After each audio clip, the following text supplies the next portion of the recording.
What's going on, my Jets family? I want to thank you guys for tuning in to the Take Flight Spit and Fire podcast. You got me, Harrison Glazer, always excited to be here with you guys, always excited to be talking about them Jets. And we got some big news coming up. So I appreciate all you guys out there. We got Michael, always, man. Michael, appreciate you, brother, right out of the gate. Regular season hype is real. I agree, man. You know, the regular season is coming. Unfortunately, our starting offense seemed to sizzle a little bit in the preseason game against the Giants. But I think that is, again, due to a combination of things. We talk about, as I've mentioned here to you guys, the preseason is a point to try things, right? See what works, what doesn't. That was Dwayne Brown's first time with the offense, right? The offensive line, there were some mistakes, right? You're quickly talking about the game, like Michael, points out, regular season's coming up. The running game wasn't that great, specifically with the starting offense. And yeah, Bam broke a couple of big, good runs, but the running lanes really weren't there. The offensive line, I thought was pretty good in pass protection, but running wise wasn't really there. But again, preseason, trying things out. That's going to come together. I think our offensive line, I mentioned it before, man, and we're going to talk about it. One of the best in the league, I think, man, the potential of what it can be. It's a really, really talented offensive line.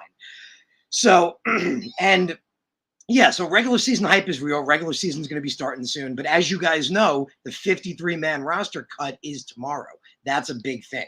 So again, appreciate you, Michael. Appreciate all you guys out there. If you haven't, if you could please subscribe to the channel, that'd be greatly appreciated. Definitely, if you haven't, would really, really appreciate it. Thank you kindly. So like I mentioned, roster cuts are tomorrow, though. The Jets have already cut from 85 to 80 just the other week, but now they got to make the big cut. Now they got to make the cut to get to the what you would call official, but there's going to be moves, right? Joe Douglas has done this before.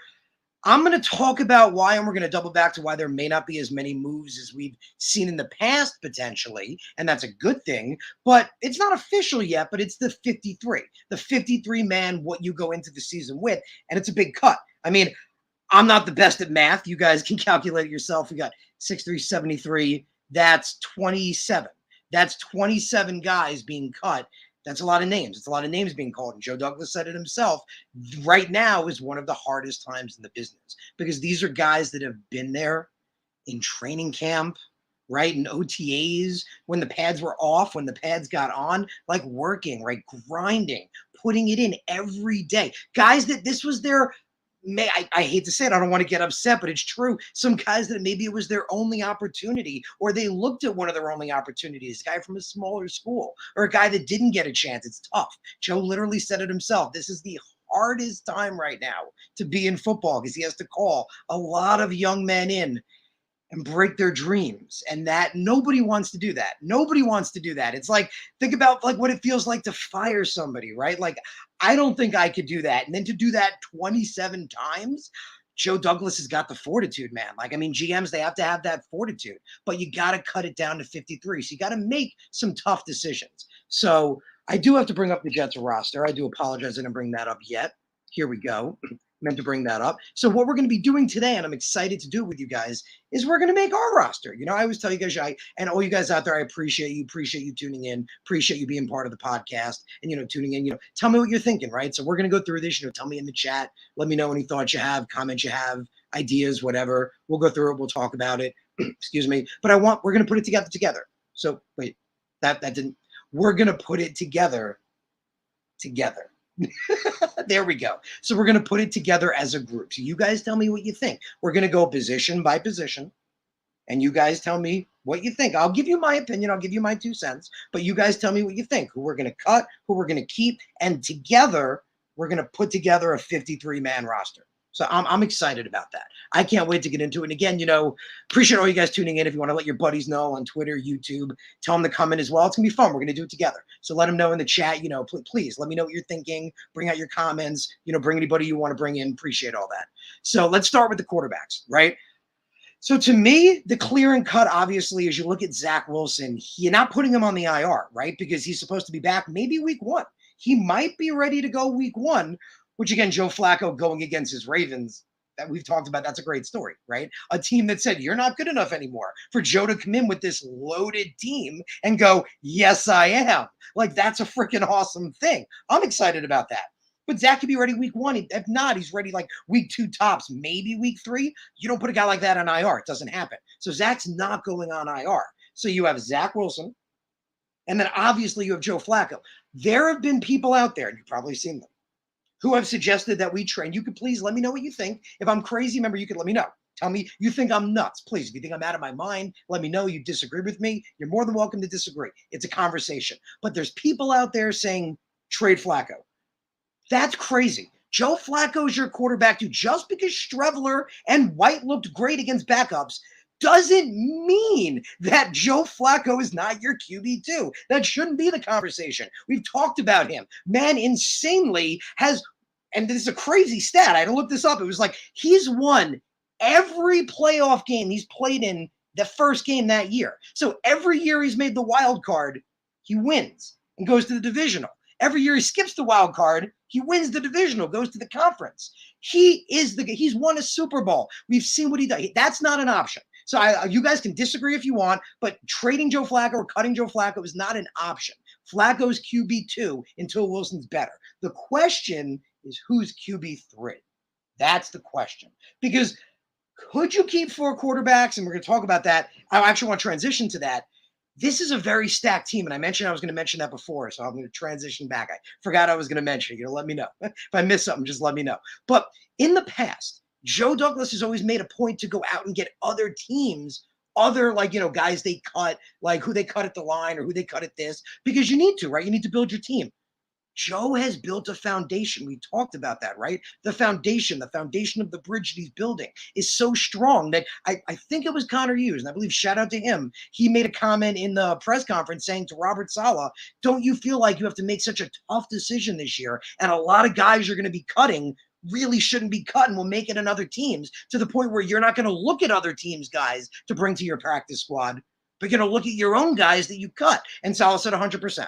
So I'll say the 100%, that's it. And that's what you want, and that's the point. It's like we've seen with the Yankees for many years, right? With the homegrown talent, right? Bringing guys up. Well, not always, but as of recently a little bit, right? That's what you want. We're bringing guys up. We're building a foundation, right? So that's really, really important. So because of that, I appreciate all you guys out there. Let me know in the comments, what you think. If you agree, disagree, love to chat it up.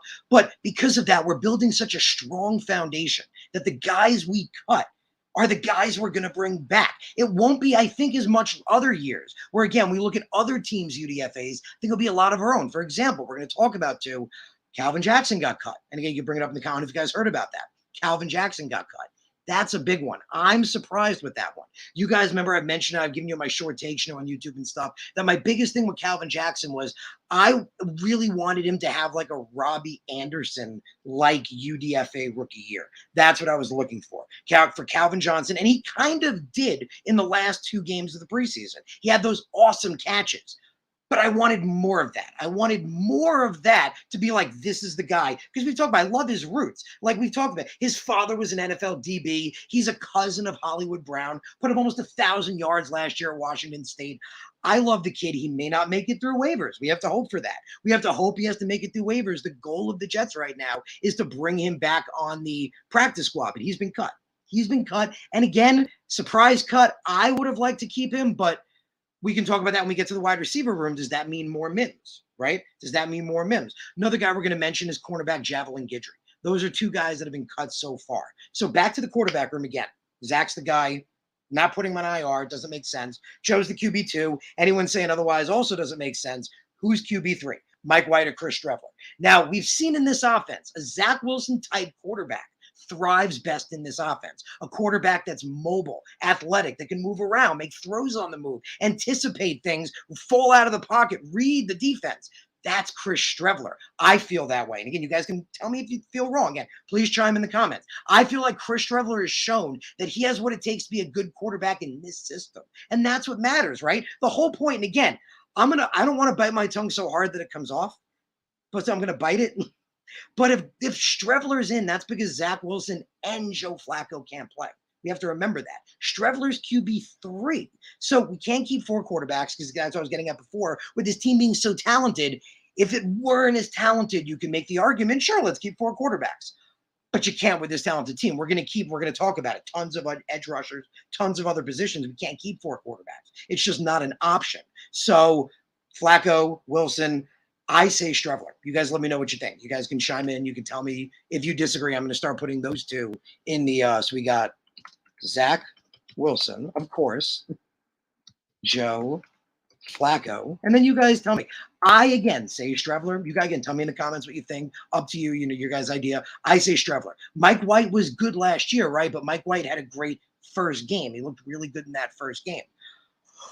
He hasn't really done that much since. He looked good in the last game. Don't get me wrong. He looked good in the last preseason game, but excuse me, but Strevler has been amazing this preseason. Robert Saleh said it himself. I don't have the direct quote in front of me. Got Jets mess out there. Yo, appreciate all you guys. So yeah, please let me know what you're thinking. I want to hear what you guys think. Tell me in the comments. Don't be shy. Don't be shy. Tell me if you agree, if you disagree. But right now, so again, we're saying Zach Wilson's obvious QB1, and he'll be ready in like a week or so, and possibly 2 weeks. Joe Flacco's obviously QB2, right? If you disagree again, please let me know. But I don't think we talked about why. QB3, I like Chris Strevler. Again, Strevler, Robert Saleh. I could bring up the exact quote if you guys want. Robert Saleh literally said, I have it right. Wait 1 moment. I will give it to you exactly, verbatim. Here we go. Chris Strevler has had probably one of the greatest preseasons in the history of football. He's been awesome. It made the decision to go for it at the end of the game very easy, knowing the ball was in his hands because he said he knew he would get it. All those discussions for the QB room will happen tomorrow, he said, and that was yesterday. So the conversations are happening today because they have to happen. Again, Strevler, one of the greatest preseasons, he said. It makes it easy for me. It's Chris Strevler. He fits this offense perfectly. Jets mess agrees. He fits, right? You look at this offense, we talk about again, Zach Wilson is the perfect, I love the kid, but just take away what he is as a quarterback, he's the perfect fit. A mobile athletic quarterback that can move around, anticipate things, read the defense and change the play and potentially fall out a mobile. That's what you need in this kind of an offense. Strevler fits that 1,000%. So it seems like you guys agree. I feel that way. The question is, can you trade Mike White? Right? That's the question. Can you potentially trade Mike White? What can you get? If you're going to cut him, if we've made the decision, and you guys can let me know what you think. If you've made the decision we're cutting Mike White, then even if you get a 7th round pick, it's something, right? If you've made the decision, he's done. It's over. He's gone. If you can get a 7th or 6th, it's not the end of the world. So that could be something interesting we could see. They could decide Strevler's the guy, we're cutting Mike White. Maybe someone will take him for like a, 200 pick, right? Who knows? Maybe you find something magical with that pick in the next draft. You never know. But I'm adding in Chris Strevler.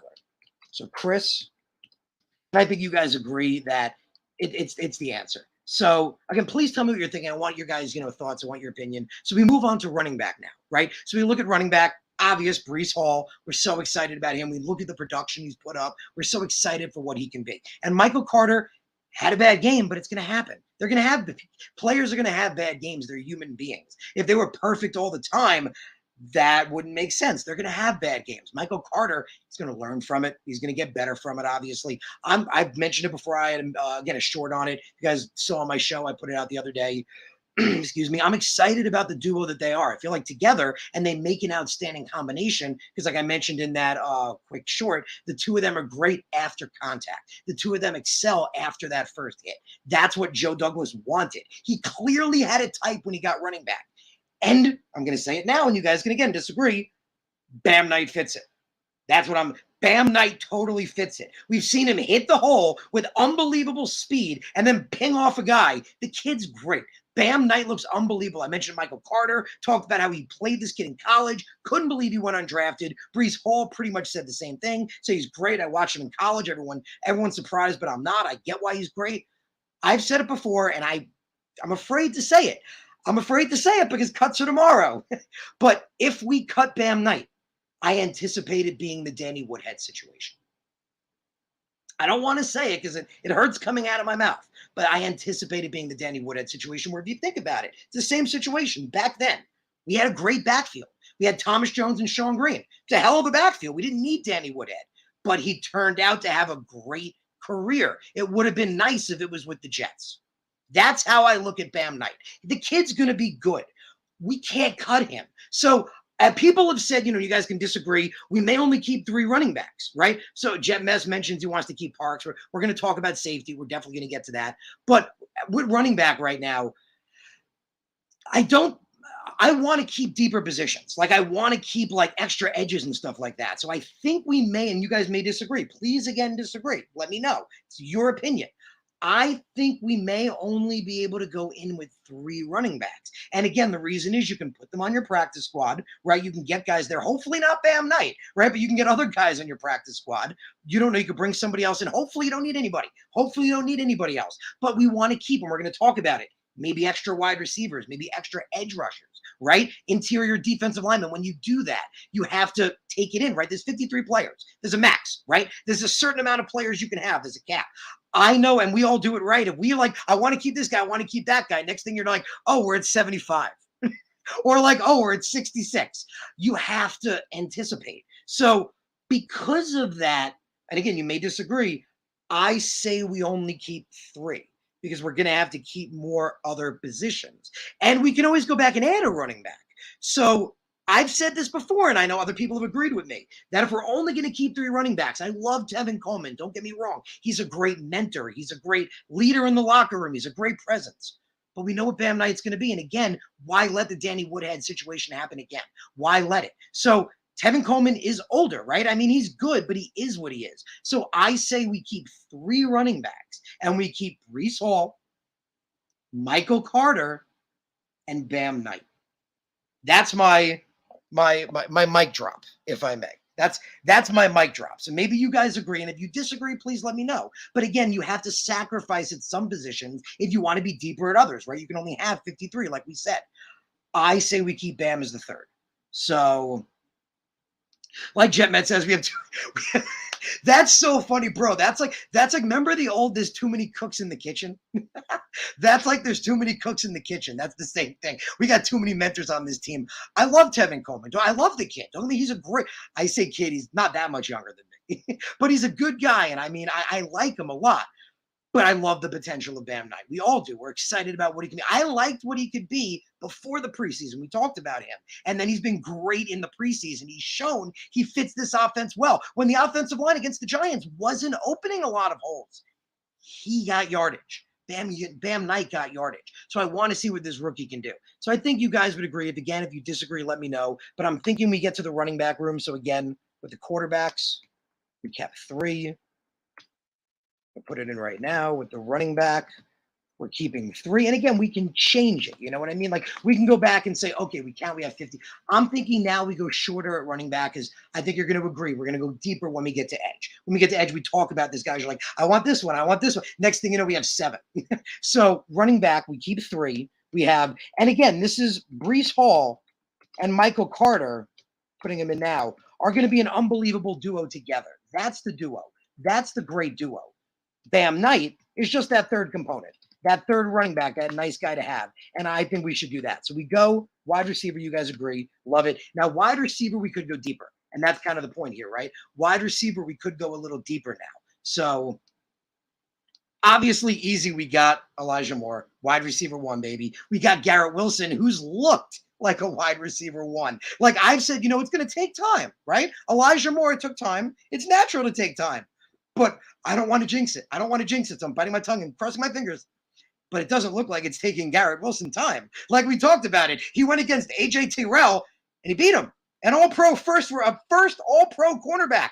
He beat him. Like, wait a minute. This is your 2nd game. Wait a minute. Ever. Hold on. I'm excited. I mentioned, you guys know, I wasn't always high on Garrett Wilson. We've talked about it. We've been through it a lot. I've been around. I love this kid. I love the potential that he brings to the wide receiver room because of who he is and how he fits this offense. So Garrett Wilson, Elijah Moore, 2 wide receiver 1s, right? What does 2 wide receiver 1s equal? Beauty. Absolute beauty. A great duo. So you got the 2 of them. You got Corey Davis. And some people saying, I've seen this. And again, maybe you guys, if you disagree, please let me know. But I've seen some people saying we should keep Mims because of his performance and cut Davis. Now, I'm not saying cut Mims, but why the hell are we trading Corey Davis? Let's remember that Corey Davis was a potential 1,000-yard receiver last year. Joe Douglas pointed that out, that before Corey got hurt, he was on the trajectory to have his first 1,000-year season in our system. So let's see what the kid, he's been great. He's been unbelievable. We see him in camp making these crazy one-handed catches.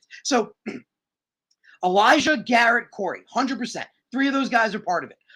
They cut Calvin Jackson, and we talked about that a couple of, earlier in the episode. If you guys missed it, just quick, I'm surprised. I'm surprised because the kid's been really good. Again, I hoped he showed more because I mentioned earlier, I know what he is. I know what he can do. I wish he showed more so that he could be on this roster. I talked about him potentially having like a Robbie Anderson UDFA-like year. That's what I hope for this kid because I know what he can be.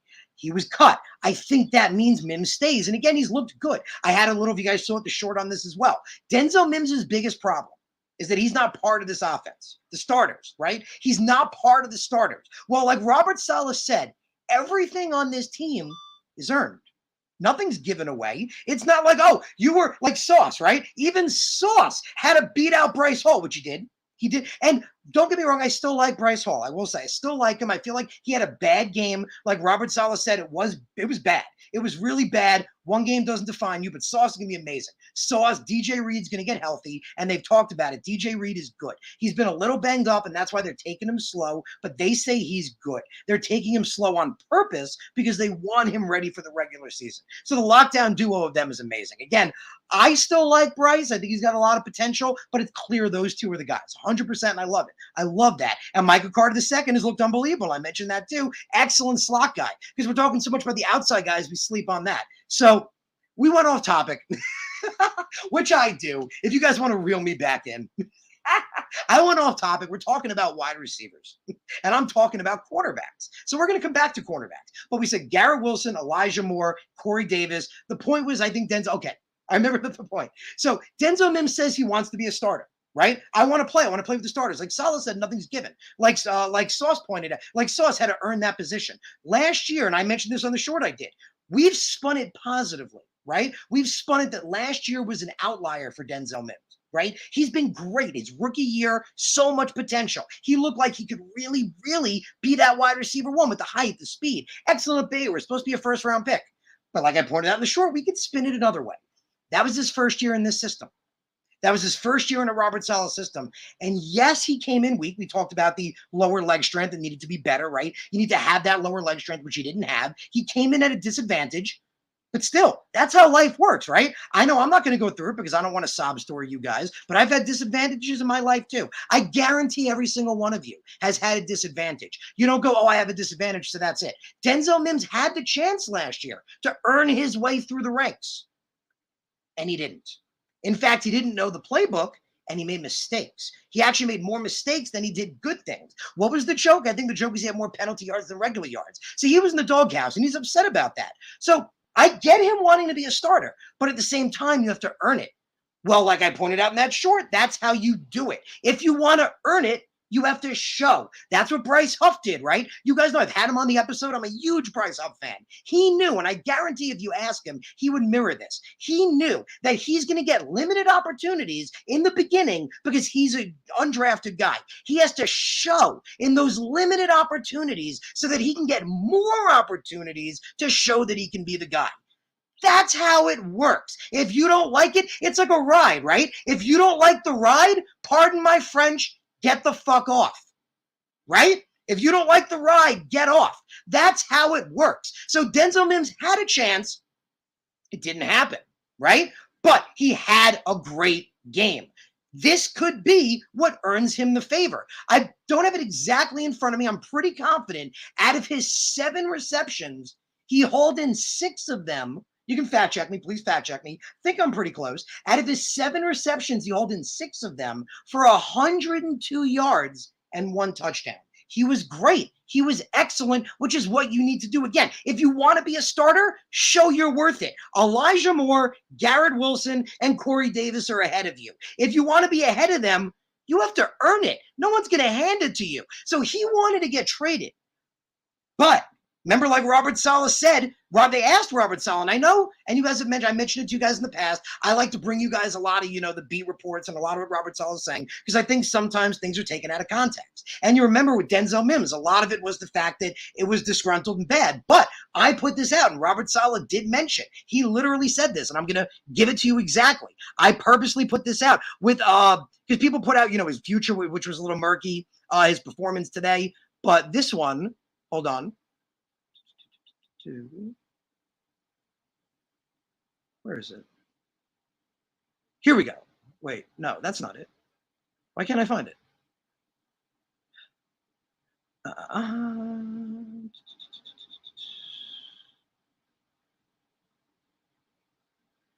Okay, that's weird. For some reason, I apologize, you guys. I can't find it. That's very unusual. I'm not sure why. That's weird. I had it exactly. Hold on. I definitely tweeted it. Why can't I find it?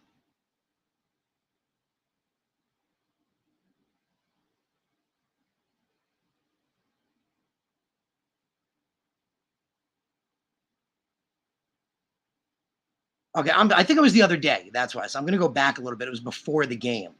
That's why. Okay, so it wasn't directly after the game. My apologies, guys. It wasn't after the game. It was before the game.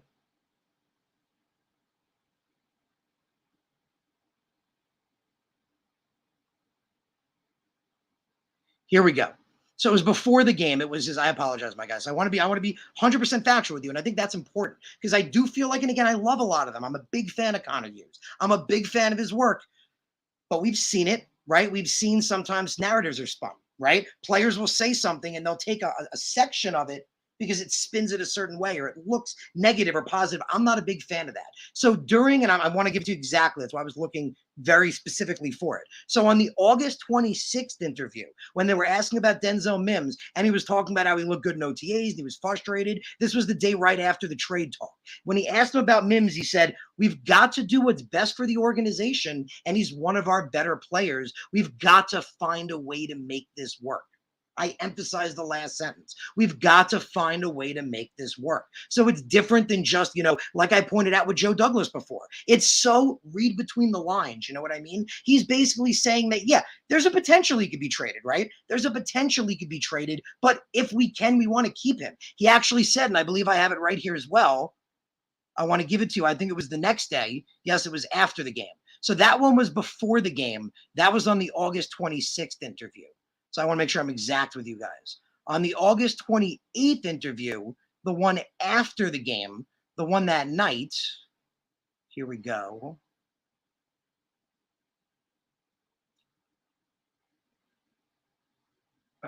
He said, like I've said, he's one of our best 6 receivers, and he's going to be here as far as I'm concerned, unless, and he took a pause and said all the other questions are for Joe.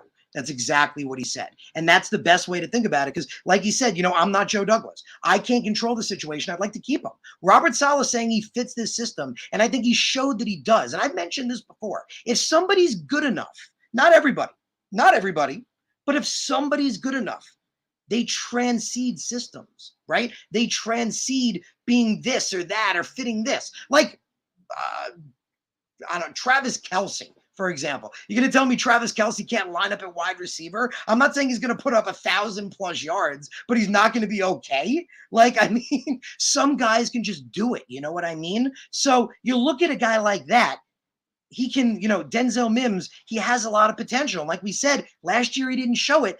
There were a lot of reasons why, right? His lower leg strength wasn't there. Robert Saleh said it. We talked about it for wide receivers. Lower leg strength is everything, right? Robert Saleh, he said it midway through the season in the interviews. And I think, again, it might have been lost. So I think it's important. I want to point it out because it stuck out to me. He said for wide receivers, people don't appreciate. He said they look at the upper body, but the lower body strength is really the key that drives them through their routes and their cuts and everything they do. And Denzel Mims couldn't get it because of his food poisoning. He just couldn't bulk up enough, as I guess would be the term, to get to where he needed to be. So it's a shame.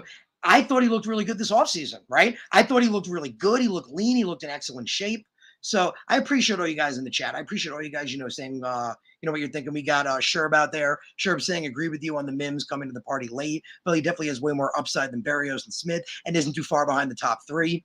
I love Braxton Barrios. I love the kid, but the point is Mims was supposed to be an outside elite, you know, standalone guy. So yeah, he can still be that, right? I love Corey Davis, but if Mims starts playing great and it's him and Corey, we're not going to complain. Like, we love that. That's great. We want to win, right? As Jet fans, I think you'll all agree with this. As Jet fans, unanimously, we just want to win, right? We want to win. We want to succeed. We want to be good. We don't want to be a laughing stock. We want to have enjoyable football. We want to have fun and enjoyable football to watch and win, right? I don't think we're asking for too much, and I think that's what we're going to get. So we got Ann up there. Appreciate you, brother. What's up, everyone? Appreciate all you guys. David, appreciate all you guys. David saying, I agree with you. He has to earn it. I also believe he did everything in the offseason to redeem himself, and we agree, exact same kind of thing. Balled out in the preseason, deserves a spot. Team needs to figure it out to utilize. Hi, bro. Sup, bro? Appreciate you, David. And 1,000% agree. What you said, perfect. You literally wrote exactly what I was saying. That 1,000% couldn't agree more. Totally exactly it, right? Excuse me. That in the offseason, he totally redeemed himself, looking stronger, getting back that leg strength, right? One sec, just going to drink some water. Excuse me. But in the offseason, you know, getting his legs stronger, getting back to the strength he needed to be to succeed at wide receiver, it's exciting, man. It's absolutely exciting. So we got Boycott out there. Appreciate our guys. Boycott saying, what did I miss? So we're doing a collaborative draft, which is awesome. We've done the QB so far. We've chosen 3. We're sticking with Zach Wilson. Obviously not putting him on IR. Joe Flacco, trade rumors are insane. And Chris Streveler makes sense as QB3. Running back, we decided to keep 3 for now. Could always add a 4th, but decided to keep 3 because, you know, we explained it earlier, we want to be deeper at other positions. So we got Breece Hall, Michael Carter, and Bam Knight. So that's where we stand so far. So what we're up to right now is wide receiver, and we've said Elijah Moore lock, Garrett Wilson lock, so we're going to write him in.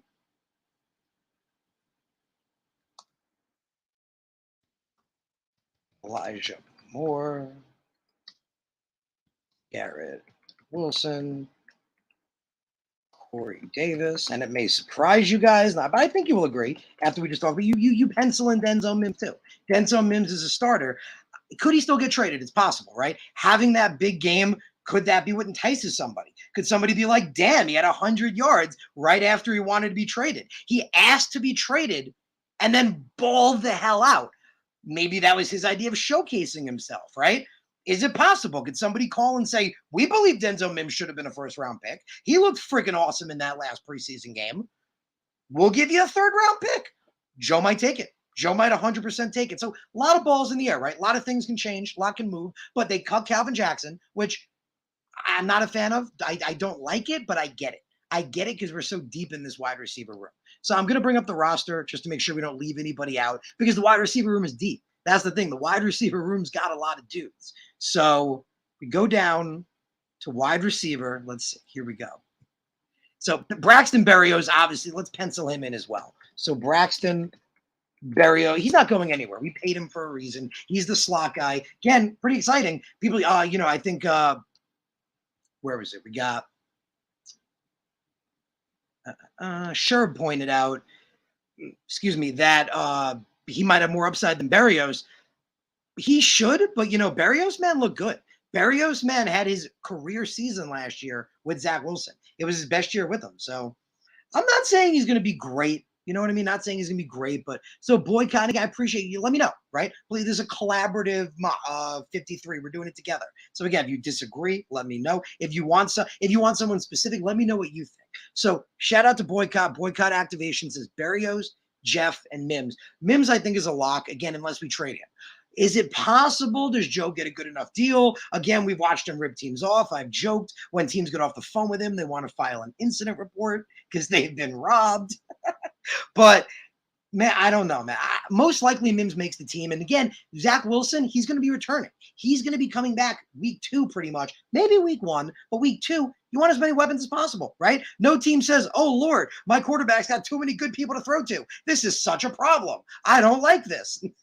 Like, this is great. So if Mims can also be the guy freaking awesome. The more the better, right? We haven't even gotten to the tight ends yet. So wide receiver, we got Moore, we got Wilson, we got Mims, we got Barrios. Now, I think we can potentially keep 6. 7 is too much. I think we can keep 6. So if these 4 guys are locks, I'm just going to bring up the roster quick to point out. So we have cut Calvin Johnson, which is a shame. Calvin's been cut. If you guys are following, I'm not following live right now because I'm with you guys. So if anyone else has been cut, let me know. Point it out. Please point it out. But we still got Irvin Charles. So we got 2 spots left. We still got Irvin Charles. We still got Jeff Smith. Well, actually, that's really it. Oh, okay. That kind of makes it easy. Okay, that kind of, wait, no, Tariq Black. I'm sorry, wait, I knew there was one guy left. Hold on. I knew there was one guy left. You got to cut one of them. Hold on, I knew for a sec. You got to cut one of them. So you want to keep 6, right? You got Moore, Garrett Wilson, Corey Davis, Denzel Mims. I really wanted to keep Calvin Jackson. And if Calvin Jackson was cut, I don't see what makes Irvin Charles or, honestly, you guys can give me your opinion, Irvin Charles or Tariq Black safe. Because Calvin Jackson is the guy who had the game-winning catch in the last 2 games. And like Jets Mess points out, no Smith. I would have made the argument to keep Calvin Jackson and Irvin Charles because they're rookies. Same reason we made for Bam Knight. I don't hate Jeff Smith, but he's been around a few years, right? Remember, I mentioned in the past that I really liked that he was a former quarterback at Boston College. I thought that might give him more intuition at the position, might allow him when the play breaks down or the pocket breaks down to get open easier. But he's had time. He's had time. So I would have opted to keep the young guys. They cut Calvin Jackson. So my instinct is that, and David points out here, and I kind of guess it, here's my hot take. We keep 6. However, we cut Smith and keep Cager to be the 6th. That could be an interesting way to go. So because Cager's a tight end, how about this? How about we keep 5 wide receivers and 4 tight ends? I think that's a good way to settle it because I actually agree with that. I was going to mention that. David, love it, appreciate it. I've been a huge fan of Cager for a long time, man. Lawrence Cager was a guy I liked back in college. He was the kind of guy that was good in the end zone. He likes to go up. He's got a big, back then at 215, he had a big, strong body, and he would pinpoint the ball and use his size to his advantage. He also happened to be pretty fast. Now he's 245. The dude's put on like 35 pounds of muscle. It's really impressive. He's totally transformed his body and he hasn't lost the speed. Like, that's the crazy part. You find me someone that puts on 35 pounds of muscle and they still look as fast as they used to and are still as quick as they used to. Like, that's freaking crazy. So I love Lawrence Cager. I love it. So if we talk about him being the wide receiver 6, tight end 4, let's keep him as tight end 4. We'll keep 5 wide receivers. So if we're going to keep 5 wide receivers, we got Moore, we got Garrett Wilson, we got Corey Davis, we got Denzel Mims, we got Braxton Berrios. I guess that's it, right? 2, 3, 4. I guess that's it. That would be pretty surprising. I mean, it's possible. What do you guys think? Because that's interesting to me. Do the Jets? So Harrison points out, and Harrison, that's funny. Harrison too. Appreciate Harrison. Irvin got caught. Let me check, because I did point out we've been live for about 37 minutes now. I haven't checked since we've been live. I haven't updated. So let me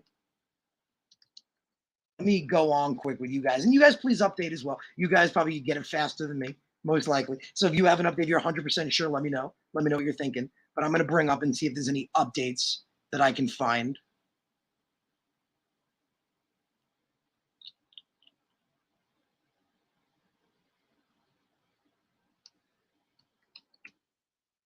I believe it was Zach who was giving a bunch of them.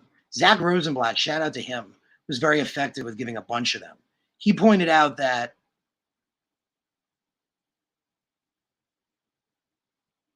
they cut Calvin Jackson and also that Guidry was cut. But I don't think, has Irvin been cut? So Boyd Cow points out, I thought that's a really good point. That's the kind of the point where, like, some people say, why do we keep Justin Hardy, right? Like, why do we keep Justin Hardy over talented corners? Gunners. People forget that. A gunner, special teams matters. If you as a Jet fan haven't watched us lose enough games because our kicking sucks, special team matters. It matters. So, yes, Jeff Smith has a decent chance of making the team because he is a special teams guy. He is. Irvin Charles, not as much, but I do have to say, Irvin Charles is big, very physical for his size. He looked good in that catch. That catch in the Giant game, I think it was like toward the end of the game where he hit the dude and barreled forward and still got out of bounds. I'll be honest, I would have liked to keep Calvin Jackson and Irvin Charles if it was up to me. Calvin Jackson's already gone, but if it was up to me, I would have tried to keep them both. I would have tried to keep Calvin Jackson and Irvin Charles. So David points out, can you imagine Cager, Mims, Conklin, and Uzuma on the field together? That's big. That's some big bodies. Like, that's some big mama jamas. Like, that's some big dudes playing on the field together. Like, that defense better have some linebackers in play. That's all I'm going to be saying. I like it, bro. I like it. Like, so many different options. Like Jet Miss points out, I don't know about making him the fullback, but tight end wide receiver hybrid's enough. I don't know. He's not the greatest blocker. He's not bad. Don't get me wrong. He's not bad. But at fullback, if like you had to, same reason I don't. Is Borden still on the team? I got to check now. Is Borden still on this team? Fullback? Yeah, he is. I don't like the idea of keeping a fullback, especially when the roster is this talented. I don't love the idea of keeping a fullback. I say, worst case, Conklin's tight end one, but Uzuma's a good blocker. Ruckert's proven a good blocker, right? I don't know if Cager would be the blocker, let's say. So Boyden, so maybe you may feel differently. So I'd like you to point it out because fullbacks matter, but they're not as huge as they used to be. Like you tend to see teams run from more of a single formation or even from the shotgun. They tend to be less anticipatory, more, what would the word be? Like they try to be more unpredictable would be the word. They try to be more unpredictable with the different things they can do and the ways they can do them. The whole game now, like Robert Saleh points out, is mismatches, right? Mismatches is 100% the point of the game. Like I love it when they ask, and again, Becton's hurt, but I love when they asked about Becton playing right tackle and people freaking out about that. Saleh made a whole thing about mismatches matter. He's like, if a defensive end is going to dominate the right tackle, they're not going to play him on the left tackle because that's his position. Guys play the mismatch. It's always how it works. It doesn't work like it used to be with this guy's for this. Everybody does everything basically. We see hybrids all the time on the field now. So I would disagree. I mean, unless if you want to type it up, please do. Please do. You make an argument. I'll throw it up on the screen. Shout out to all you guys. I respect all of you. I appreciate you. Also, if you want to make the argument, totally throw it up. But I struggle with it. I struggle with keeping a guy like Nick Borden. I think David points out Borden's been hurt and hasn't played. I just struggle with it. Like it just doesn't. So Boycott points out lead blocking and blocking is different. Shannon Ensims feature them heavily. Like if he was that good, that's the thing. So, okay. So, and I think I say his name wrong. Juzik, I believe is. However you say his name, he was an excellent receiver. He was an excellent receiver and an above-average blocker. I wouldn't give Borden that much credit. I wouldn't say Borden is really better than slightly below average to maybe average. I mean, I'm sorry if you hate me for it. I apologize, but I don't see him as that great a blocker. I just don't. Ushchek, there we go. Boycott's got me. Appreciate you, bro. Ushchek, thank you. So Ushchek, he's a great receiver and he's an above average blocker. When you're that, it's different. Like when you're that, it's different. It's the same reason. Oh man, who was that Packer for a while? Kuhn. Remember? Kuhn was like, when fullbacks didn't exist anymore, he still got the ball. Fans loved it because it's different. When you're an athlete of that level, it's kind of the example of like the hybrid. When you're such a great athlete, there's always a position for you. I just don't see it for Borden. Again, I apologize. I could be wrong, but I do see him potentially as a cap casualty. So we mentioned with wide receiver, maybe we can keep 6, but if we're going to keep 4 tight ends, that's a decent amount. So let's keep the 5 for now. Let's go with that. Let's keep the 5 that we have, and we have Moore, Wilson, Davis, Mims, and Barrios. And like we said, I'll do right now for tight end, we'll keep the 4. And maybe this will surprise you. I have Tyler. Not this part. I have Tyler Conklin as my tight end 1. That doesn't surprise you. I have CJ Uzuma as my tight end 2. This is what may surprise you. I have Lawrence Cager listed as tight end 3. And again, it's nothing against Jeremy Ruckert. Nothing against him. I still think he can develop greatly. But again, the whole point is winning, right? The whole point is being good. So we're keeping Ruckert. Don't get me wrong. He's on the roster. We're keeping 4 tight ends. But I think we list Cager above him because he's been a little more productive in the receiving game. Maybe that changes. Maybe that changes. And please tell me if you think I'm crazy, but I'm going to list Lawrence Cager. And then, so don't get me wrong, Jeremy Ruckert is on the team. Please don't unsubscribe and hate me forever. He's still on the team. We're keeping 4. We got Conklin, Uzuma, then Cager, then Ruckert. So now that we've done tight end, we're up to offensive line. Now, offensive line starters easy, right? Offensive line, I'll put it up quick. Offensive line starters easy, right? We got Dwayne Brown, left tackle, clearly. We got Tomlinson, former Pro Bowler, McGovern, who when good guys are around him, he's proven to be a good center. Right guard AVT, who's going to be a Pro Bowler, and George Fant on the right, who on the left was fantastic last year. So this is a great offensive line. This is a very, very talented offensive line, and I believe could potentially be one of the better offensive lines in the league. Now, people have talked about in the past, people have talked about, not in the past, but just in the last game, how the offensive line didn't look as well. That's because that was their first time playing together, right? Robert Saleh pointed that out. I love it. They literally asked him before the last game. I could look up exactly the date if you want, but I'm always promised I wouldn't say something that's not true. Before the last game, they asked him about, well, Dwayne Brown hasn't played yet. How do you feel about the chemistry of the offensive line? Do you think they'll play good? He literally said, I think so. He said, I think so. And Dwayne Brown's a veteran, and he's gone through all the meetings, and he's done, and he's yada, yada, yada, yada. But being on the field matters, right? Being on the field matters. Being in that position matters. The chemistry of the guy next to you matters. It's so important.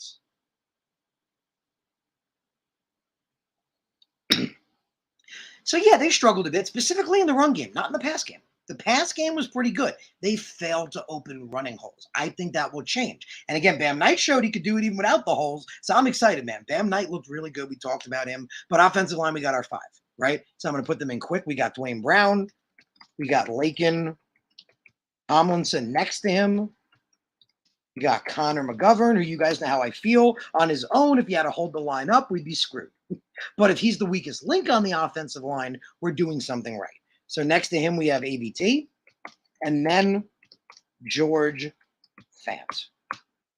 So you're now on to the defense, and we'll start with the interior defensive line. We'll start with that one, okay? So next we have interior defensive line. So we talked about before, remember, you want to keep so many guys, right? You look at the roster, and you're like, I love this guy, I love that. Next thing you know, you're like, oh, shit, I'm at 62, right? I'm at 58.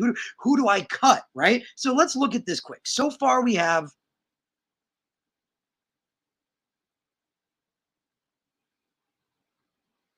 $20. And I'm sorry, we didn't do, my apologies, guys. I've mentioned it before. You guys can mention it in the comments. You might have. You didn't, but I forgot to do the backup lineman. I forgot to. So you have to keep 8. Right? You have to keep 8 guys. We did the 5. The 5, we know who they are. For the 8, obviously you're keeping Max Mitchell.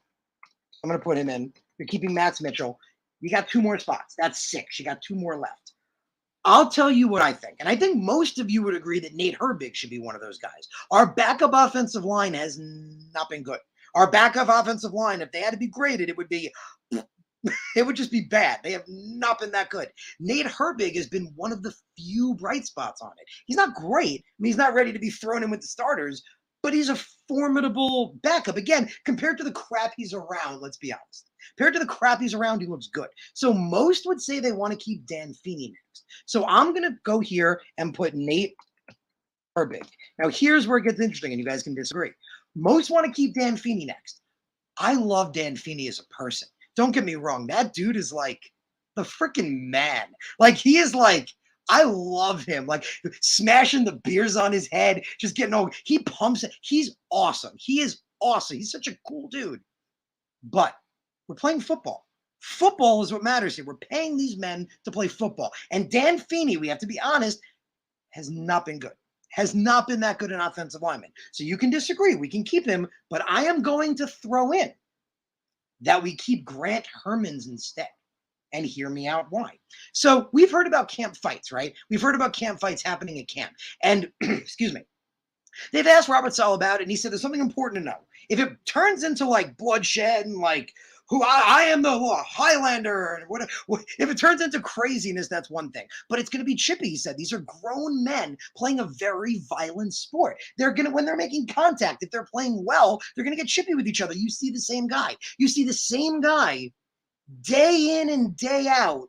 Eventually, shit's going to get chippy, right? Eventually, you're going to say something or he's going to say something. It can't turn bad. It can't turn into something horrible. But like Salah said, it's actually a good thing. And I point out this. We've talked about Grant Herman getting in multiple camp fights. And this has been with defensive starters. And here's my question for you. If Grant Herman's was not that good, why would those defensive starters be fighting with him? That's my mind blower for you to think about for a second. If they were dominating the shit out of him, why would they fight with him? They'd just be like, you suck. They'd be like, you're pathetic. Like, screw off. Like, we don't care about you. He's battling back. And I mentioned it. I was on a shout out to Buffalo Jet fan the other day. I was on with him and I said, man, 63 looks really good at left tackle in pass protection. I do want to stress that. Grant Herman's has not looked that good in run protection. Someone needs to teach that man how to open a hole. But he's looked good in pass protection. I was like, this guy looks good. Oh, wait, that's Grant Herman's when I looked it up. So you guys may disagree, but I say we keep Grant Herman's in that last spot over Dan Feeney. What do you guys think? What is your guys' opinion? That's my 2 cents. That's my take on the whole thing. I don't know if you guys agree. If you guys want to keep Dan Feeney, I'm cool with that. Again, he's an awesome locker room guy. And locker room guys are underappreciated, right? I think my battery's about to die. My apologies, guys. Just gotta grab the charger,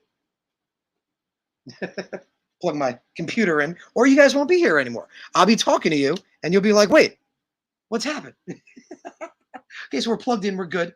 We're charged. We're good. But shout out to Boycott, bro. Boycott says anybody over Dan Feeney's a good argument. And again, I like the dude. Like as a dude, if I were to choose who to hang out with, Dan Feeney might be one of the top guys because he's a freaking cool dude. He'd be a lot of fun, but these are football players. So I say Dan Feeney hasn't been that good. So my shout out to Mike, bro. Thank God it's only 2 cents. If it was 2, if it was more than 2, we'd be screwed. It would be over. That'd be it. That's funny, bro. That's funny.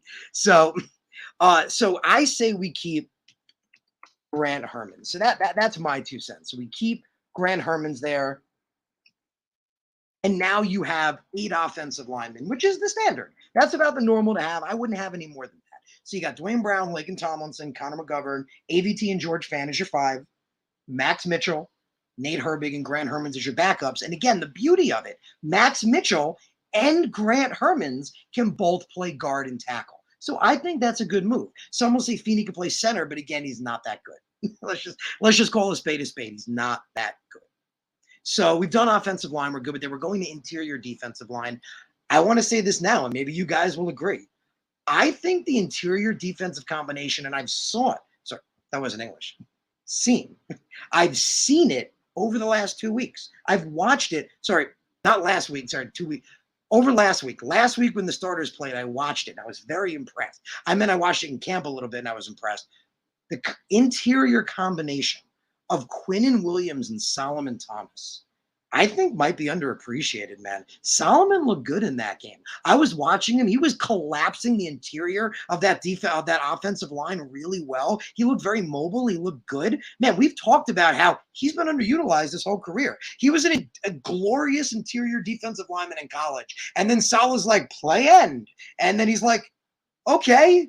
And he couldn't. He tried, but he couldn't. So as we talked about, I think Salah said, I want to correct my mistake, do right by this kid. I think that's an underappreciated combination. I'm throwing that out, man. I apologize. Not in the last 2 games ago, the starters didn't play. But last game, Quinnen and Solomon looked good, man. I thought Quinnen and Solomon looked good together. I really did. I thought they were collapsing that line very well. And that's why the quarterback was struggling the way he was. So I like it, man. I do. I like those 2. I think they could be a little slept on. So you got Quinnen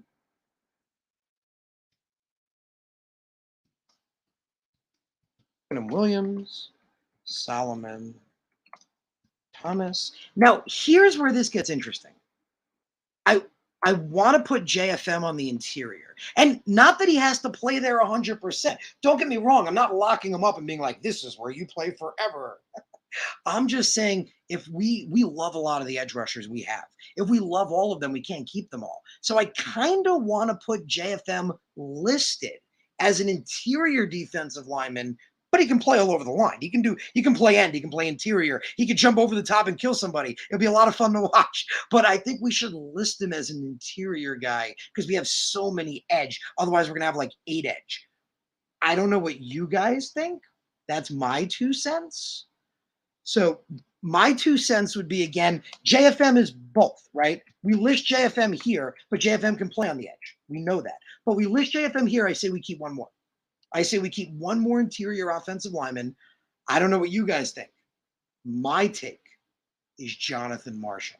I think Jonathan Marshall is very slept on. I've said it for a while. You guys who've been here, you know that. I've said how much I like Jonathan Marshall, and I wished he would get an opportunity to freaking show what he could do, right? In college, you looked at him, you're like, this is a big 300 plus pound dude. He moves really fast. In a way, kind of like John Franklin Myers would be a good way to put it. He's very fast for his size, Jonathan Marshall, and he's strong too. I believe he was like, excuse me, I believe he was like 99 percentile of like the defensive tackles the year he went in the draft because he benched like 30 something and ran like a 4.8 40. Like the dude's amazing. And we saw in his first game, like Michael Clemens has done, and we're going to talk about him, like Michael Clemens has done since he's hit the field. Jonathan Marshall in his first game sacked the quarterback for the game-winning safety, right? Last year, in his first game playing, he came in and sacked the quarterback at the end of the game for the game-winning safety. And I thought he looked good in the limited time he played. He's not getting a lot of time.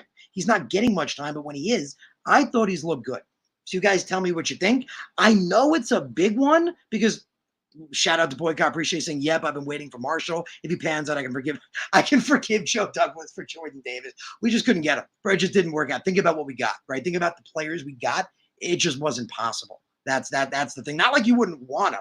You know what I mean? It's not like they would have been like, Joe Douglas, do you want Jordan Davis? And he's like, no. Like, I'm good.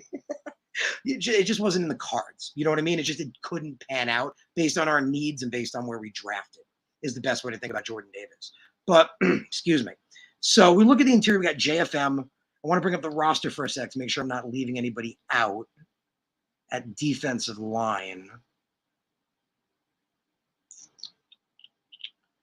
So that would mean cutting Sheldon Rankins, who's highly paid.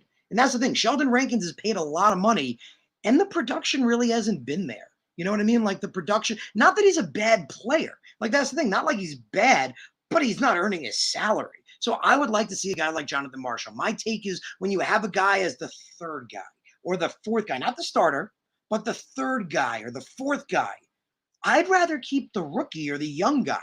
I'd rather keep the guy that has more potential to see what he could do. And that's Jonathan Marshall. Like Boycott points out, I've been waiting for Marshall. Me too, man. I loved what this kid brought. I watched him in college. I'm like, he's going to totally make the 53. And then he barely played last year. So I really want to see him, man. I really do. I like him a lot. I feel like he's talented. So that means cut Rankins again, a lot of money.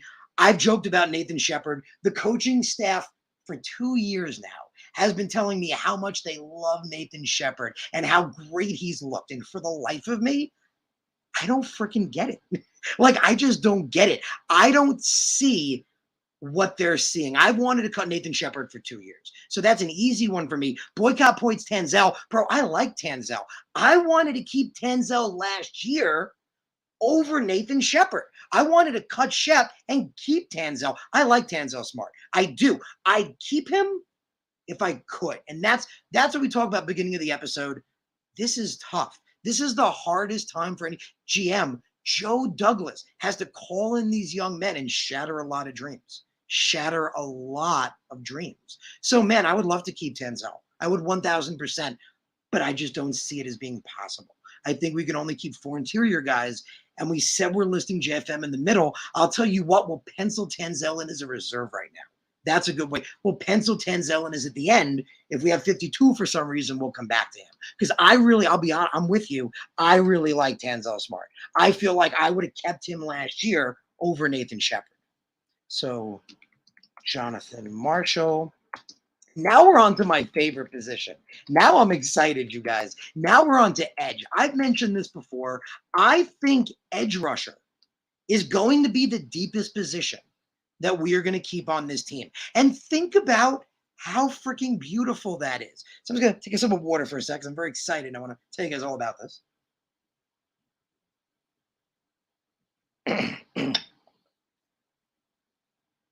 For years, we've been looking for edge rushers. We've been like, where the hell are the edge rushers? They're everywhere else, but not here. We can't find them. We don't know where they are. Our team can't draft them. We finally have a plethora of edge rushers, a lot of talented edge rushers. I'm waiting for the heavens to open at the sound of we have tons of edge rushers. Just, it's amazing. So that I think is going to be the deepest position we keep. I really do. I think that's going to be the deepest position. We're probably going to keep at least 6, maybe 7. Let's see, right? Let's see. So at edge, obviously, let's get out of the way. Carl Lawson, freaking lock, man. I mentioned it before. Everybody was excited about how Carl Lawson, how good he was going to be just last year. And yeah, he got hurt. But if we look at Carl Lawson, he's had career years when he's come back from injury. So why are we still not excited about Carl Lawson breaking the hell out? So Carl Lawson could still be what we thought he was going to be. That hasn't changed. And we drafted Jermaine Johnson. And we know how great that kid looks. But if anybody, you guys, I'm going to write Jermaine quick. And I'll be honest, you guys know Jermaine was my guy. Jermaine Johnson was 100% my guy. But I think you will agree, I have, and probably every Jet fan has fallen in love with Michael Clemens. Michael Clemens just looks like a potential superstar. Michael Clemens has lived in the opponent's backfield since he stepped on the field. That's where his home is. They should just build a home back there called This Is Where Michael Clemens Belongs, because that's where he always is. He's always back there. The Jets, I think, put out a meme the other day. I think it was actually this morning, I believe. They were like, what would you do if Michael Clemens came barreling at you? Most of us would probably have a heart attack, crap our pants, or die. I mean, let's be honest here. Let's call a spade a spade. So, man, I, like every Jet fan, am over the hill about Michael Clemens. I cannot wait to see what Michael Clemens is going to freaking do. I love Michael Clemens, man. I feel like this kid could be a superstar. Like, I am just mad. So Michael Clemens obviously penciled in. Jacob Martin's obviously penciled in. We paid him. We just paid him. So obviously he's penciled in. It wouldn't make sense if he wasn't. That would be really weird. So we have to add Jacob Martin in. So that's what I'm saying. Again, it's a deep room. So you got to pencil Jacob Martin in. Let's look at the other edges here. Make sure I'm missing anybody who has to be penciled in before we move on to who's left.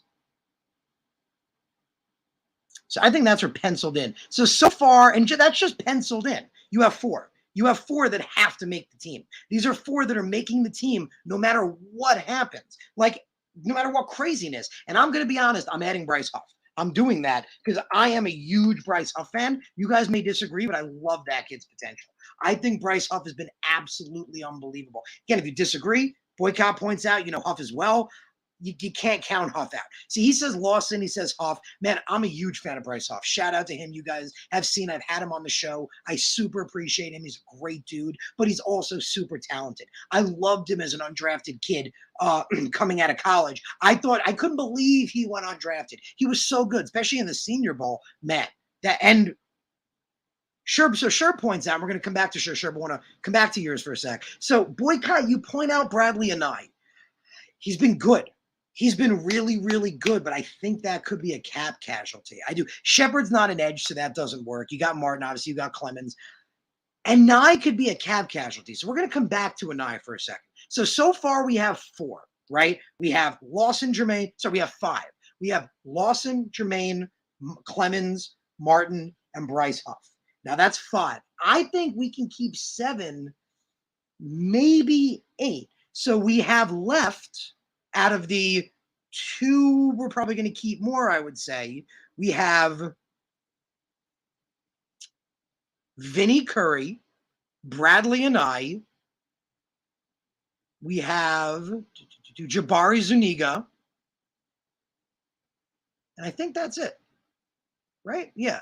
Yeah. Because we listed JFM as and that's the point. And that's kind of why I wanted to do this. You guys might agree. It felt good to count JFM on the interior because there's just so much edge talent. There's so much edge talent that you're like, again, you want to keep an eye, right? Like you guys pointed out. David just said he thinks an eye was just cut. Okay, now I got to go check.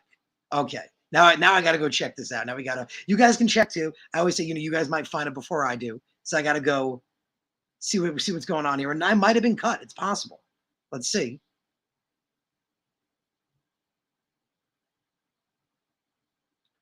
So Zach Rosenblatt hasn't announced it that I see. Oh, that's a big one. The Jets informed Chris Streveler. I don't know if you guys heard this. Oh, man. Oh, man. Did you guys? I don't know if you guys heard this, but I'm going to read this to you right now. Oh, man. This is this is breaking. So Adam Scheffler announced the Jets informed Chris Streveler, who helped lead the team to an unbeaten preseason and also led the team in rushing yards this summer, that they plan to release him Tuesday.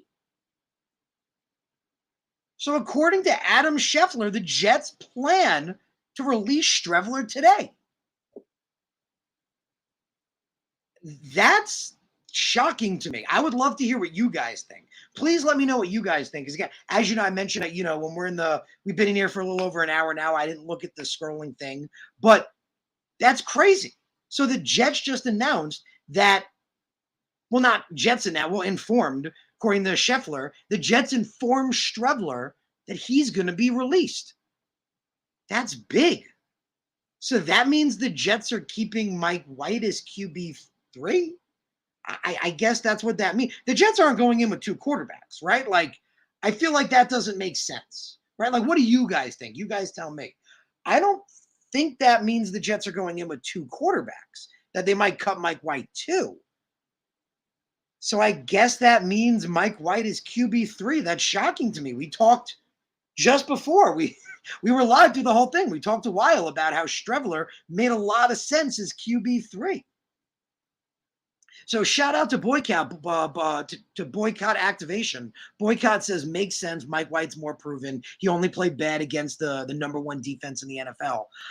No one hates Mike White. I don't think any Jet fans like, oh, I hate Mike White. But we all thought Streveler was the guy, right? Like, Streveler looked great. Again, Robert Saleh even said it. Chris Streveler had the best preseason of any rookie. What did he say exactly? He said he had the best preseason of like anybody, is pretty much what he said. Excuse me. He said he pretty much had the best preseason of anybody. Man, that's crazy. That's absolutely crazy. So Streveler is gone. I can't believe I'm taking him off. I'm taking him off the list, and I'm putting Mike White. I'm surprised. I'm surprised. It's surprising to me. Again, I thought Streveler. I did. I really thought Streveler, man. It's crazy. I think that's a little far. I'll be honest, Boycott. So Boycott says he'd release Flacco upon Zach's return and sign Streveler. I think that's a little bit much, just because, again, I don't want anything ever to happen to Zach. Please don't get me wrong. I don't want anything to ever again happen to Zach. But Flacco's the proven veteran, man. Flacco's your QB2. Flacco's your, in case of shit, this is the guy to take over. I like Streveler, but if they're releasing him, again, that tells me they're picking Mike White, and I find that surprising. I find that really, really surprising, because Streveler balled out. Again, Robert Saleh, again, even said had one of the greatest preseasons ever. Said he literally felt confident at the end of the game going for it because the ball was in his hands. I'm shocked, man. I'm surprised. So we got Joe Musa.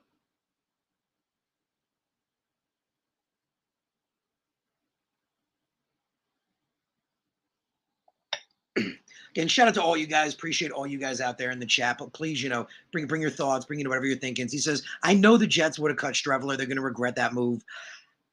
I mean, again, he's the backup guy. So if they regret it, that means Zach's not playing. So that's the thing. So you don't want to regret that. You don't want to regret that because that means Zach's not on the field. So you don't want to regret that at all. But It doesn't make sense to me. Like, I keep Streveler over Mike White. That's just what I do. I keep Streveler over Mike White. It just makes sense. We talked about it before. I had Chris Streveler on the roster. I had him penciled in the 53. So you guys let me know as we're doing this. I'll probably sound stupid as I go. I'll say how much I like this guy, and then you'll come in and be like, they just cut him. That's probably what's going to happen. So we'll get used to it. It'll be all. We'll go back and forth. We'll have fun with it. So let me know as guys get cut. Bring it up. Bring it up in here. But Streveler, man, that's Adam Scheffler reported it that Streveler will be released today, which is just crazy. So I didn't see anything on Anai. I didn't know. Maybe it was.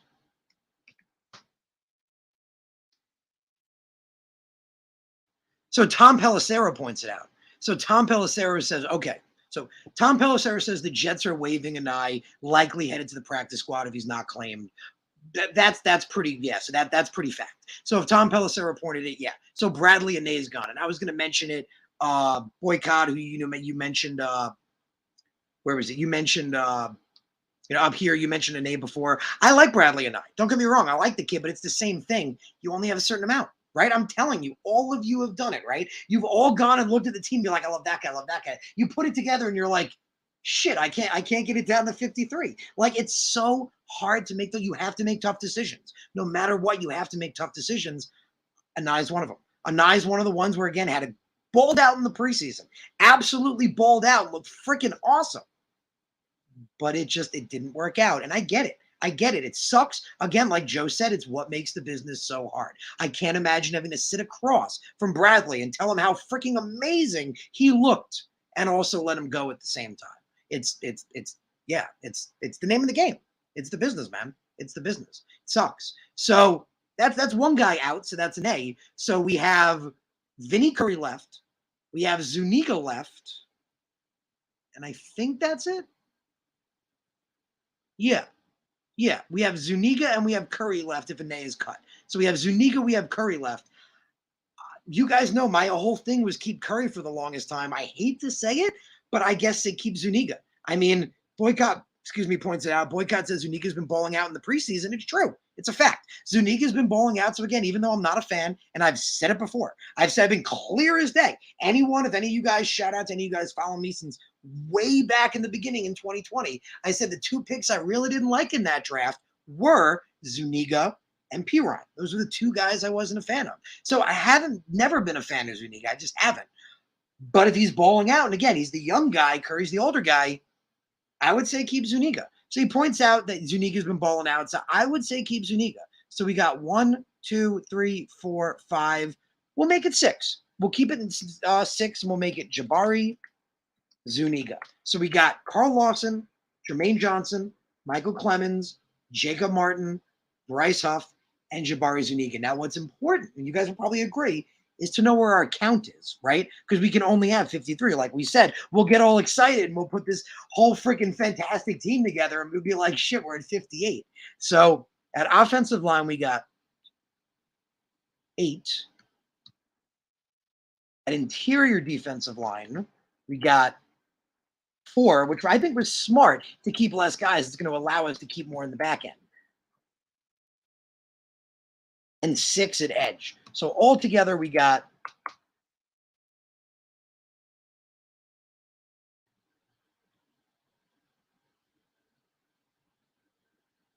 I believe 33. I want to say 33. So I just counted it out. I believe we have 33 exactly. Going to count it one more time just to make sure. But I believe we have 33. So sure points out, other guys as well, like Rankins, Curry, Shadow. We're going to bring them up. We're going to bring all those guys, up. And yeah. So far, just one more time.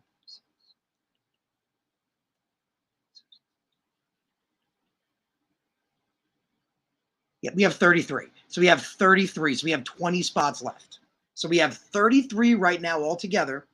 We have 20 spots left between the linebacker room, the corner room, the safety room, and the kicker room. And that's the point. We're running out of spots. So if we have 20 left, let's say we're probably going to have about 6 corners. Let's say 4 linebackers would be and then maybe 4 safeties.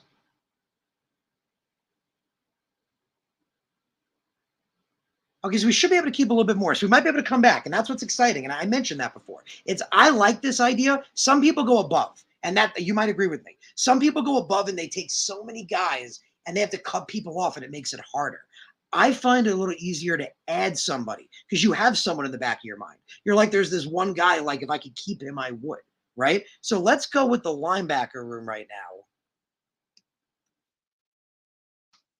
And we'll go with the locks again. We'll start with the locks because the locks make it easier. So the locks, obviously, you got CJ Mosley. Obviously, you got Quan Alexander. You definitely have Quincy Williams. And I want to say you have Marcel Harris. Maybe you guys, we got Dom out there. Appreciate you guys. Jets mess ass is Cager cut. Oh, crap. I hope not. I hope not. Now I got to check. Oh, man. Cager cut.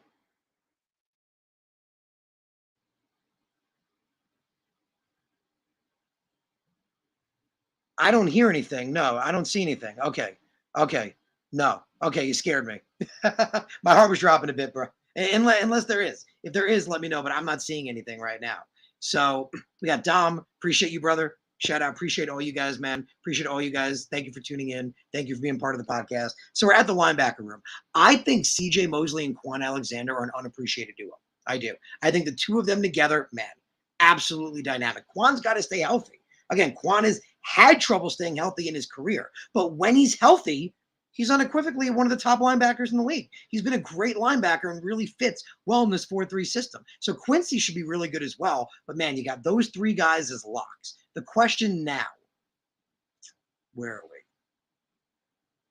we? Linebacker. You got Marcel Harris, who most are going to say a lock. You guys can maybe, so there's Marcel Harris, you got Nasseldine, you got Phillips, you got Sherwood, and you got DQ Thomas. I think you're keeping maybe 2 more. I'll be honest. 5 is the max. I think 5 is the max in the linebacker room. So I think you're keeping 2 more. So shout out Boycott says CJ Quan, Hamza Sherwood. He keeps saying Shepard. It's fun. Shepard's playing every position. Nathan Shepard at quarterback. That's funny, bro. That's funny, man. Nathan Shepard, just every position. I love it. So Phillips got cut. Not surprised. Phillips got cut. I was going to say Phillips, DQ Thomas. I don't really see a shot. I see no shot for DQ. No shot for, excuse me, for Delshon Phillips.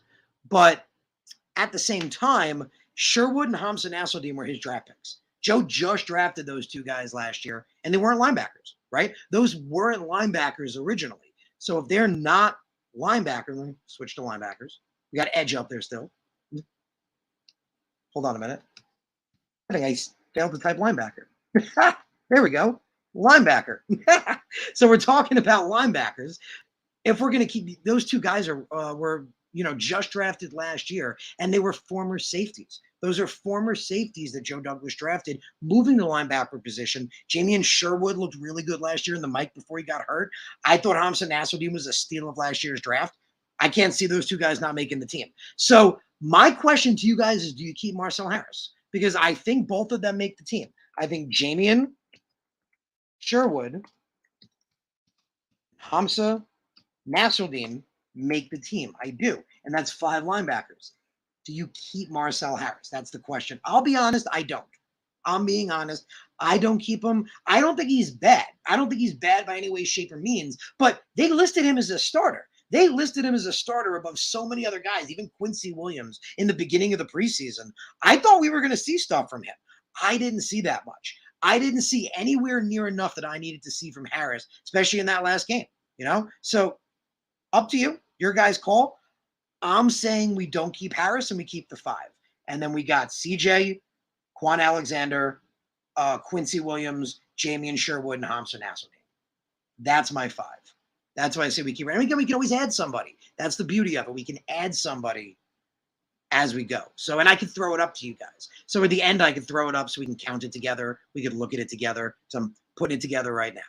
So we're moving to the corner position now. So same thing. If edge was the top position we kept, I think corner is going to be next to wide receiver. It's going to be a position we're going to keep potentially 6, maybe even more. So a corner, obviously, will make it easy. We'll put in the locks because there are locks. Some of the locks are the guy that's going to be a freaking legend, man. I cannot wait for Sauce Gardner. That dude is going to take the NFL by absolute freaking storm. DJ Reed's good next to him, and Bryce Hall ain't getting cut. Some people think Bryce Hall is getting cut. He had a bad game. He looked like shit. He looked awful in that game, but he's not getting cut just because of that game. He looked really good last year in his second year. So you got Bryce Hall, Michael Carter II, obviously. You got Michael Carter II because he's an inside guy, and that's 1, 2, 3, 4.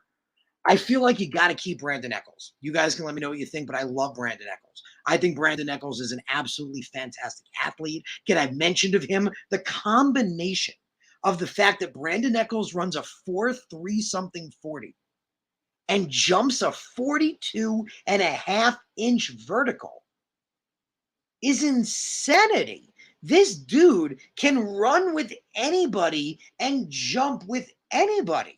I really like his potential. So Boycott points out Guidry got cut. I don't know if you heard, that's one of the casualties. I didn't mention Guidry yet because he got cut. So unfortunately, I like the kid. Don't get me wrong. I thought he put in a really, really good effort. They played him, remember, last year at outside corner. I didn't think he had the juice for it, and he did. He looked pretty decent, okay, on the outside. So Javelin's gone. It's a shame. I liked the kid, but again, you got to make decisions. So, excuse me, Javelin's the same thing. Javelin is the exact same thing where it sucks to let the kid go. If I had a 54th or 55th spot, I'd give it to him. But that's probably how Joe looked at it. He had to be gone. So that means that, again, you guys may disagree. I say, where's our corners? Here we go. I say Brandon Echols. Brandon Echols obviously has to be one. And Justin Hardy. That's another thing. Remember, we mentioned it before. You look at this and you go, okay, Justin Hardy doesn't deserve to make this team as a corner. And you're right. If Justin Hardy was only a corner, that was all he was. He didn't do anything else, period.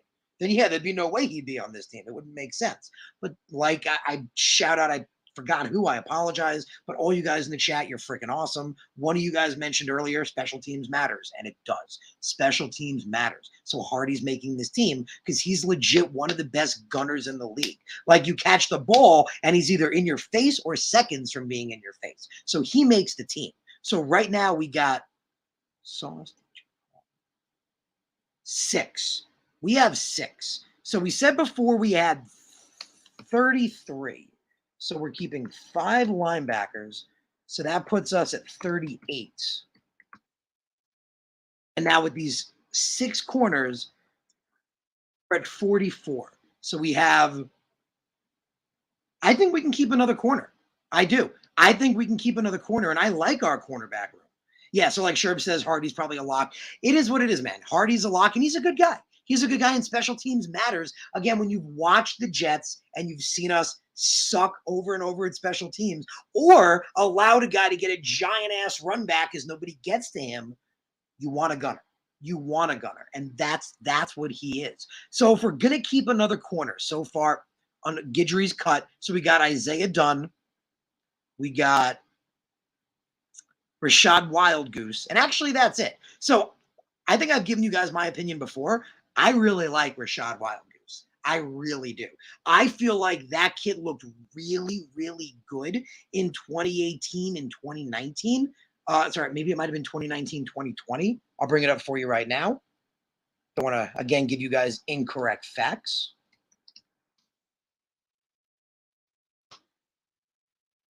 So I'm going to bring it up. Here we go. His college stats. I was right.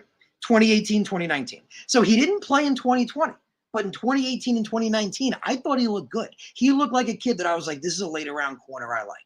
This is a kid that his size, he's 5'10", 191, and he's fast. He's like the guy you want on the outside. So shout out to all you guys. Shout out Ravens is here. Points out he's a big Baltimore Raven fan. We got you week 1.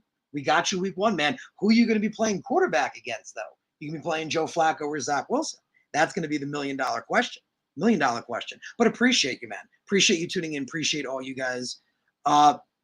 Vern says Dunn's going to stay. They love him. It's the same thing with Nathan Shepard, man. I just don't see it. Like they say, oh, I love Dunn. I love Dunn. I thought he messed up a lot in the preseason. I thought he didn't look as good as I hoped he would look. So it could be Isaiah Dunn. Again, they're going to keep one more corner. Could it be Dunn over Wild Goose? I think Wild Goose, but Vern says Dunn. Anyone else have a tiebreaker? I'm thinking Wild Goose. I like Wild Goose. I feel like, again, he's got the prototypical speed. I like his ability. He had, 13? He had 13 PDs in 2018 and 2019 together. I liked his potential. I really did. I liked the way he plays. So he's a guy I would like to see sneak on the roster, but I don't know if any of you guys agree. Vern's saying Isaiah, so let's put Isaiah. Let's put Isaiah Dunn. So we're going to add Isaiah Dunn. So Isaiah Dunn's going to be the 7th corner. So we have 7 corners right now. So now we're on to safety. And the question is, how many safeties do we keep? So again, the locks, get it out of the way. I know a lot of people aren't fans of LaMarcus Joyner, and I will address that. He did look not that good in that Giant game. He didn't look that good. He made a couple of bad plays. He did struggle a little bit. I think he's talented. He didn't look good. I think it was just the Giant game. I think it was week 1, too. Week 1, I believe he played. He didn't look very good in the preseason. He hasn't looked very good in the preseason, but I really like his talent, man. I think that when he's played safety alone in the league, he's been a top safety. And again, he's a veteran presence. So I think if our safety room were much better, he would definitely be a lock. I mean, one lock is Whitehead, right? That's like an easy one. One lock is Jordan Whitehead. Jordan Whitehead, we've called him the freaking heat-seeking missile. The dude's going to be just freaking knocking people the hell out, just freaking balling. I absolutely freaking love it. So he's a lock. Now, I think LaMarcus Joyner's a lock too. Robert Saleh's consistently said he loves the veterans in this in the backfield.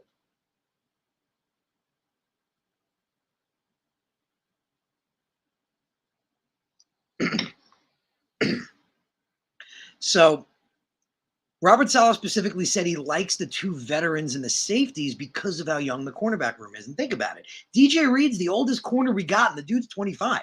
It's a young cornerback room with rookies like Sauce Gardner, 2nd year, 3rd year guys, right? So, excuse me, he likes that veteran presence in the backfield. So LaMarcus Joyner is another. And I think Jason Pinnock is as well. And you guys know, we don't have to talk about him too much because I've talked about him a lot. I'm a big fan of Jason Pinnock. I think Jason Pinnock can totally step up and be a really good guy in that backfield. So Jets Mess points out he wants, I want Parks. And then Joe Musa points out Parks should start over Joyner. Man, I know a lot of people like Parks because that hit he laid, man. That was a freaking amazing hit. He, like Quan Alexander, took that dude out. He absolutely wrecked him. And again, not going to defend him like he isn't. LaMarcus Joyner has looked bad in the preseason. It's true. He hasn't had a great preseason. He could get absurded. I really like his potential to be absurded by Jason Pinnock. I'll be really honest. I mean, not that I have anything against Parks. If Parks wants to be the guy, he's still a pretty young dude. That's freaking awesome. I love it. But I really like Jason Pinnock's potential. So we mentioned keeping more guys in the backfield. You know what? Let's keep a fit safety. Let's add Will Parks in there. So we really like the potential of Will Parks. Let's add him in the safety room. We have 4. So we have 4 right now. So we have 4 safeties in the safety room between Whitehead, Joyner, Pinnock, and Park. And let's see who we have left. I think that's... Just want to make sure. Don't want to miss anybody on you guys. Yeah, Tony Adams. We're not worried about him. Ashton Davis, the $1 million man. The $1 million man. Do the Jets cut Ashton Davis? What do you guys think? That's $1 million question, right? Vern points out Philly will. Do the Jets cut Ashton Davis? That's $1 million question. And again, they say they love the combination of LaMarcus Joyner and Jordan Whitehead, so that's 2. I really like Jason Pinnock, and the Jets do too. He's a rookie from last year, so I don't see Joe Douglas giving up on him that quick. That's 3. And if you love the way Parks looked, Ashton Davis might be the outside out, man. And like Joe Musa points out, Davis is out of here. He might be the outside man. So Dom says no. I don't know, Dom, if you want to make an argument for it, please do, my man. Again, I respect all your guys' opinions. Please make, an argument of what you think. I get wanting to keep him. Again, he's a Joe Douglas draft pick. He's a Joe Douglas draft pick in 2020. Getting rid of him acknowledges he's not the guy. I think we might be able to keep a fit safety. So you know what? Let's hold on. We got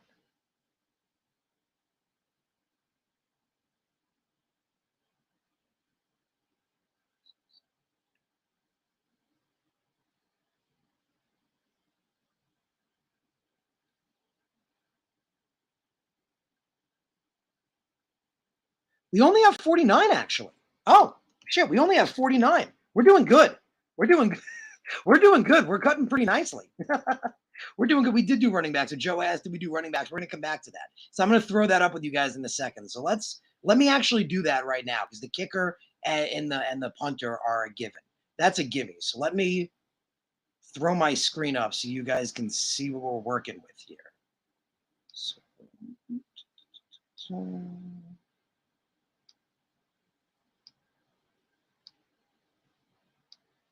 Okay, so you guys should be able to see my screen in just perfect. Okay, so now you guys can see what we're working with here. Let me see if I can make it a little bigger for you to make it easier for you guys to see.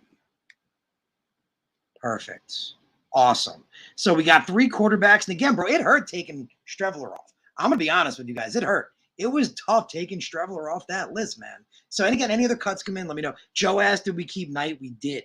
We did keep Knight, bro. So Sure points out Davis has had plenty of opportunity, has shown nothing but incompetence.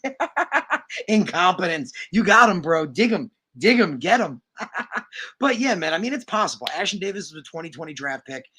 Joe Douglas could say, yeah, he could decide I really like Will Parks. And again, if you like another guy, you don't keep somebody just because he's a draft pick. You don't keep a guy because he's a draft pick and cut someone you really like. It doesn't make sense. So I'm going to count it out again. And you guys, please correct me if I'm wrong because you can see the number here.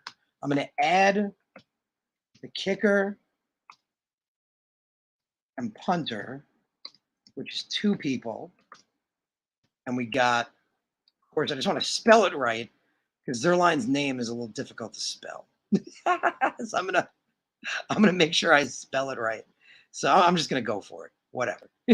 So Greg Zerline, I believe is how it is, and Braden Mann. So we got our team right here. So we got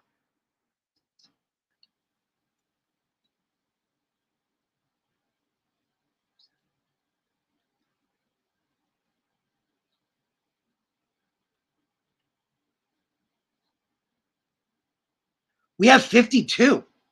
Oh, dude, this is, and I think you guys would agree now. This is the whole point. Oh, thank you, Vern. You fixed it. I was just about to say we're missing somebody. So I think this is so interesting because I think you guys would agree with my logic. There's a reason we went low, right? We went low and we were, more, I wouldn't say cautious is the right word, more like, I can't think of the word. More, I guess, stingy. We didn't take as many guys. We tried to be more stingy, I guess would be the word, because we knew we had to reach 53. We did it. We have 52 exactly. We add in our long snapper of Mr. Hennessy, Mr. Hennessy himself, maybe drinking the Hennessy on the sideline. I'm just rambling nonsense. So let's put.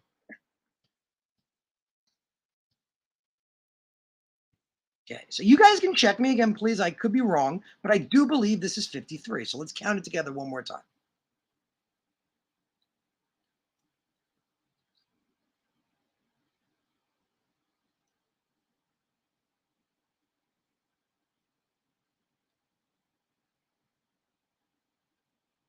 It's 53. So we have an exact 53-man roster. I think if you guys, I think you guys can all pat yourselves on the back because we nailed it. We cut this to exactly 53.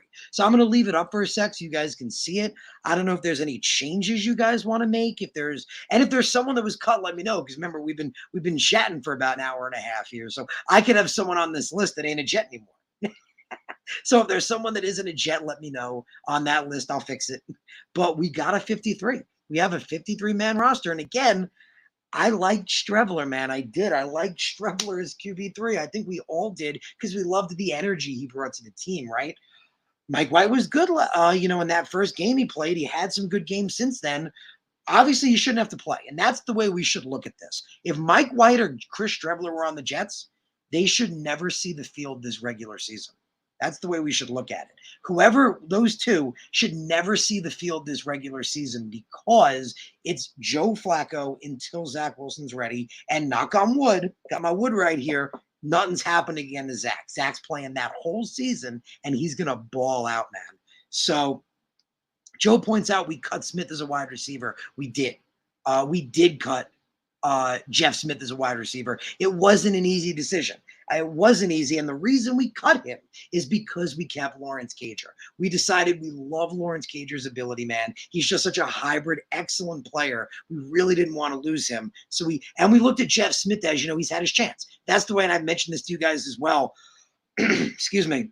When you look at a guy, again, not the starter, when you're looking at the third, the fourth, the fifth, the sixth guy on the team, why keep a guy that's been in the league 3-4 years? You know what I mean? Why keep a guy that's shown what he can be? I like the rookie. It's the same reason we cut Tevin Coleman and keep Bam Knight. Excuse me, guys, 1 sec. It's the same reason we cut Tevin Coleman and kept Bam Knight, and it's the same reason we're keeping Lawrence Cager and getting rid of Jeff Smith, because Lawrence Cager just this year transformed his body. He just transformed his body into that of a tight end. Just looks awesome, right? Again, can't understate a guy that can put on 30-something pounds of muscle and not lose any flexibility, any receiver radius ability, any speed, any agility. It's unheard of. It's crazy. So I'm really excited of what this kid can be.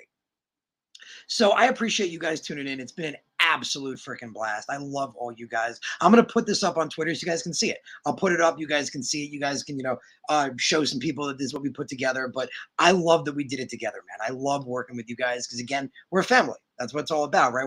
We're a Jets family. We talk things out. Can I give you guys my takes? You may not agree with them. You can always disagree. Tell me what you think. We'll talk it out. We always have a lot of fun here on the Take Flight Spit and Fire podcast. So again, thank you guys for tuning in. Appreciate you guys being here. As you guys know, I put out like short content throughout the week, like shorts and other videos like that, like matchups, player things, all good stuff throughout the week. Monday, we always have this. So please tune in live Monday at 7 p.m. to the podcast. If you haven't subscribed, if you please could, that'd be greatly appreciated. If you could subscribe if you haven't, would really appreciate that. So again, thank you guys for tuning in. Thank you for being part of the podcast. See you guys throughout the week with content. See you next Monday for the live show. Have a great week, you guys, and let's go Jets.